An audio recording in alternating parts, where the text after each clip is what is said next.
आज की सजा का तहरीक इंसाफ के वोटर सपोर्टर पर क्या फर्क पड़ेगा, 8 फरवरी को होने वाले इंतखाबात पर क्या असर पड़ेगा, इस सब पर बात करने के लिए हमारे साथ सुहेल बड़ाई साहब मौजूद हैं, जिन्होंने आज पहली दफ़ा में कराची स्टूडियो से ज्वाइन किया है। बड़ाई साहब बहुत शुक्रिया हमें शो में ज्वाइन करने के लिए। तो साहब ज़ाहिर एक फ़ैसला आया है, इमरान खान साहब पहले ही जेल में थे, पहले ही डिस्क्वालीफाइड थे, आज एक फ़ैसला आता है 10 साल कैद की उन्हें सज़ा हो जाती है। कोई फ़र्क पड़ेगा इस फैसले से, क्योंकि बहुत जल्दी जल्दी ट्रायल करके फैसला अनाउंस किया गया? मेरा ख्याल है अगर इसको जो है अक़ली तौर पर और गैर जज्बाती होकर देखा जाए तो इसके कुछ फ़ायदे हैं पीटीआई को, कुछ नुकसान है। फ़ायदा ये है कि जब आपका लीडर मज़लूम होता है, उस पर जुल्म हो रहे होते हैं, तो जो डाई हार्ड सपोर्टर है उसकी सिंपथी भी और बढ़ जाती है, उसकी कमिटमेंट भी बढ़ जाती है और दूसरों के ख़िलाफ़ उसकी नफ़रत में भी इजाफ़ा हो जाता है। लेकिन इसकी जो लूप साइडेडनेस है वो ये है कि इलेक्शन में कई किस्म के वोटर होते हैं। कुछ डाई हार्ड सपोर्टर होते हैं, वो ज़्यादा से ज़्यादा 20% 15% होते हैं सोसाइटी में, और उसके बाद एक फ्लोटिंग वोट होता है जो 20 से 25% होता है, जो कि स्विंग के साथ चलता है। वो देखता है कि किसको इक़्तिदार मिल रहा है, वो हर वोटर जो है वो अपने मुफाद के मुताबिक वोट देता है।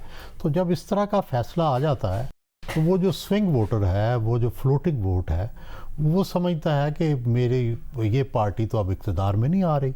पीटीआई ने अभी तक ये भरम बड़ी कामयाबी से रखा हुआ था कि तमाम चीज़ों के बावजूद भी हम जीत जाएंगे, और बहुत से लोगों को, पीटीआई के लोगों को ये यकीन भी है कि भाई हम तमाम हदें उस दिन 8 फरवरी को हम कमाल कर देंगे। लेकिन जब इस तरह का फ़ैसला आ गया तो ये तासुर डेफिनेटली इसका जाएगा कि भाई वो तो इमरान खान तो जेल से ही अभी नहीं निकल रहा और उसका कोई चांस नहीं रहा हुकूमत में आने का।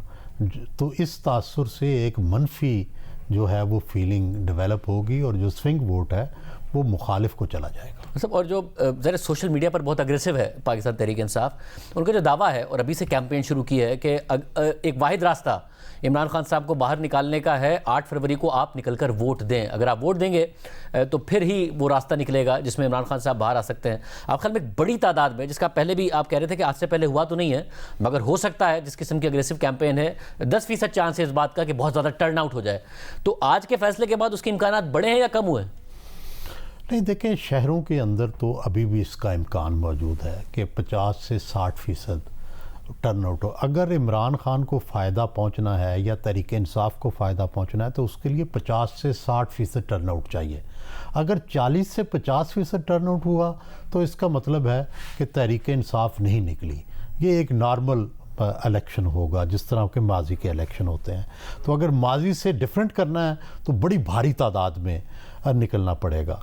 तो दूसरी बात यह है कि जो इमरान खान साहब की और गौहर अली की पॉलिसी में भी मुझे फ़र्क लगता है कि बैरिस्टर गौहर अली की जो पॉलिसी जा रही है वो बड़ी डेमोक्रेटिक, और ऐसे लगता है कि वो चाहते हैं कि पार्टी को बचा के इलेक्शन में हर तरह से शामिल करें। बावजूद इसके कि तहरीक इंसाफ के अंदर जो इंतहा पसंद लोग हैं वो कन्फ्रंटेशन चाहते हैं, वो लड़ाई चाहते हैं, लेकिन बैरिस्टर गौहर ने बड़ा अच्छे तरीके से कन्फ्रंटेशन को अवॉइड करके किसी ना किसी तरह वो चाहते हैं कि लीगल तरीके से हम इलेक्शन में चले जाएं। तो मेरा ख्याल है कि ये एक सोच की तब्दीली मुझे नज़र आ रही है। अब ज़ाहिर है गौहर अली साहब ने ये इमरान खान को भी कन्विंस किया होगा, वगरना पीटीआई तो हर चीज़ पे रिएक्ट करती है। लेकिन आज भी उनका यही बयान आया है कि सब्र करें और हम कोर्ट्स के अंदर जाएंगे और कोर्ट्स के अंदर हमारा चांस है जो है वो केस विन करने का। तो ये पाकिस्तान हाइब्रिड सोसाइटी के अंदर आपको इस तरह की अप्रोच से ही चलना पड़ता है। अगर कन्फ्रंटेशन करेंगे, 9 मई का वाक़या होगा या लड़ाई होगी, तो उसमें तो ताकतवर जो है वो हमेशा जीतता है। ज़ाहिर है सिविलियन के पास तो ताकत नहीं होती। तो दूसरी एक आपने जो बात की, देखें पाकिस्तान में अगर आप देखें कि फ़र्ज़ करें सारी सीटें भी पीटीआई जीत जाए, ठीक है, एक स्वीप कर जाए, तो ठीक है, इसका दबाव तो पड़ेगा इस्टेब्लिशमेंट पर। लेकिन पाकिस्तान की इस्टेब्लिशमेंट ने जनरल याहिया खान जैसे कमज़ोर जनरल के भी होते हुए इन्होंने इक़्तिदार नहीं दिया था अवामी लीग को और पीपल्स पार्टी को। 1.5 साल 1.25 साल तक नहीं दिया था। फिर बेनज़ीर भुट्टो 1988 में जब वो जीती तो इनको भी इंतज़ार कराया जब तक डील नहीं की। तो हमारे यहाँ देखें बहुत ताकत लूप साइडेड है, ये रियासत में मुक़्तदरा बहुत ताकतवर है, तो उसमें पॉलिटिशियंस को अगर अपनी स्पेस लेनी है तो बड़े तरीके से लेनी है।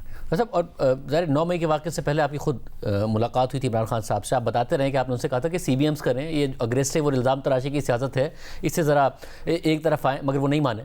मगर उसके बाद भी हमने देखा है 9 मई से पहले भी 9 मई के बाद भी आपके ख्याल में एक दुरुस्त स्ट्रैटेजी थी जो बैकफायर कर गई, या एक बहुत ही फेल्ड स्ट्रैटेजी थी जिसको इमरान खान बहुत प्रोलॉन्ग कर गए, वरना वो ये जितना भी फेलियर था इसको अवॉइड कर सकते थे जो यहाँ तक सूरत आ रही? नहीं देखें, एक मिस परसेप्शन वहाँ पैदा हो गया था। मैं वहाँ 3 दफ़ा गया हूँ, तहरीक जो ज़मान पाक है, वहाँ पे परसेप्शन ये था कि पूरी कौम इनकलाब के लिए तैयार हो चुकी है, और अब जो मुखालिफ हैं, चाहे वो जनरल हैं, चाहे जज हैं, चाहे अवाम है, चाहे पॉलिटिशियन है, वो अब बस सैलाब में बह चुके हैं।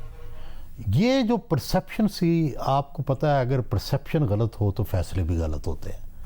तो इस परसेप्शन की बुनियाद पे उनका ख्याल था कि अगर मैं गिरफ़्तार होऊंगा तो शहरों में आग लग जाएगी, लोग जो है इनकलाब ले आएंगे, और दूसरी तरफ अगर ये वाकई साजिश थी तो इसमें कुछ जज भी थे, कुछ जर्नैल भी थे। तो ये गलत परसेप्शन जो है इस पे गए, और 9 मई के वाक़े से मुक़्तदरा को मौका मिल गया कि उन्होंने फिर इनके ख़िलाफ़ टेक ऑन किया। आप ये देखें कि 9 मई से पहले क्या होता रहा है कि 9 मई से पहले कई दफ़ा पुलिस ज़मान पार्क गई, ठीक है, लेकिन ह्यूमन शील्ड कह लें या अवामी दबाव कह लें, वो ना अंदर दाखिल हो सके। अगर एक दफ़ा दाखिल भी हुए तो इमरान खान वहाँ नहीं थे। तो बेसिकली तो रियासत को और पुलिस को बार बार शिकस्त हुई है। इसी शिकस्त को उन्होंने अपनी स्ट्रेटजी बना लिया, और इमरान खान ये भूल गए कि पाकिस्तान में भुट्टो जितना कोई पॉपुलर नहीं था। तो भुट्टो का जब मुक़्तदरा से लड़ाई हुई तो कोई बचाने नहीं आया, लाखों लोग निकले, 8,000 के करीब लोग जो हैं वो कत्ल हुए, ठीक है, और हज़ारों लोग जेलों में गए, फांसियां हुई। तो पाकिस्तान के अंदर सियासतदानों को लचक का और ऐसा रवैया रखना चाहिए कि जिससे एस्टेब्लिशमेंट से लड़े ना, स्पेस लें, और वो कारकर्दगी की बुनियाद पे लिए हैं। अगर आप लड़ेंगे तो आप पीछे चले जाते हैं। हमने देखा कि हर बार जब भी मुक़्तदरा की और सियासी जमातों की लड़ाई होती है, हम पीछे चले जाते हैं बजाय इसके कि आगे बढ़ने के। तो असल बात तो यह है कि जमहूरियत के लिए फ़ायदेमंद है आगे बढ़ना। साहब, अब एक चीज़ जिस पर बार बार कैंपेन कर रहे हैं बिलावल भुट्टो ज़रदारी साहब, और वो ये कि अगर आप आज़ाद उम्मीदवारों को वोट देंगे तो ज़ाया होगा, हमें दें, क्योंकि इस वक्त नून लीग बमुकाबला पीपल्स पार्टी है। तो आज के फैसले के बाद क्या जो बिलावल की ये जो पिच है, जो कैंपेन है, इसमें उनको फ़ायदा हो सकता है कि तहरीक इंसाफ का वोटर उन्हें वोट दे रहा?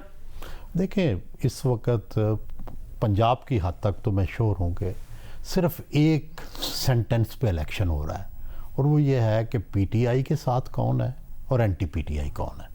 तो इसलिए इसमें ये लॉक्ड है इस वक्त सिचुएशन। इसमें बिलावल साहब की जितनी भी अच्छी भली बातें हों, इनका असर नहीं होने वाला, क्योंकि वोटर भी लॉक्ड है, प्रो PTI और एंटी PTI, और इसमें तीसरी ताकत की गुंजाइश नहीं है। अच्छा, और फिर उसमें क्या नवाज शरीफ वापस आकर, ज़ाहिर लेट उन्होंने कैंपेन शुरू की है, मगर ये जो तासुर था कि वो निकल नहीं पाएंगे, आपको लग रहा है क्राउड पुल करने में और अपनी सपोर्ट को एनर्जाइज करने में कामयाब हुए हैं, और वाकई उनकी और वज़ारत उज़्मा के दरमियान अब 8 फरवरी रह गया? जी, ये दुरुस्त है। नहीं, ये हमें पता था कि जो इलेक्शन मशीनरी है वो नून लीग की सबसे बेहतर है। उन्होंने जो कैंडिडेट हैं सबसे बेहतर उतारे हैं। हाँ, उनको शहरों के अंदर जो पहले उनकी सपोर्ट होती थी, अर्बन मिडिल क्लास, वो जा चुकी है PTI की तरफ, लेकिन बिज़नेस क्लास अभी भी उनके साथ है। उन्होंने फिर चुनाचे अब ये किया है कि वो देहात पर जो देही हलके हैं उन पे ज़्यादा फोकस है। उनको पता है कि शहरों में हमें सीटें लूज़ करनी पड़ेंगी, इवन 218 से भी ज़्यादा लूज़ करनी पड़ेंगी, लेकिन उसका वो गेन जो है वो लेना चाहते हैं देही हलकों में, वहाँ अच्छे कैंडिडेट खड़े करके। और मेरा ख्याल है कि उनकी स्ट्रेटजी बहुत अच्छी है। उन्होंने एक एक हलके का सर्वे करवाया है, और दूसरी तरफ पीटीआई का प्रॉब्लम यह है कि एक तरफ तो सिंबल नहीं है, दूसरी तरफ कमज़ोर उम्मीदवार हैं। अक्सर जगह पर जो है जो नुमाया उम्मीदवार था वो या भाग गया या रुपोश है। और तीसरी बात है कि तजर्बाकार नहीं है जो बंदे लोग खड़ा करें। वो कितने हर हलके के अंदर 6,000 10,000 लोग चाहिए होते हैं जो पोलिंग स्टेशनों पे जाएं, जो जाके आपकी पोलिंग कैंप लगाएं। ये इतने लोगों को ट्रेन करना, उनको वहाँ बिठाना, ये सारा मुश्किल होगा नए लोगों के लिए। लेकिन फिर भी वही जैसे मैं पहले से कहता रहा हूँ कि 10% हमें ये चांस देना चाहिए कि शायद इस दफ़ा लोग बहुत तादाद में निकल आएँ और सब कुछ बदल दें।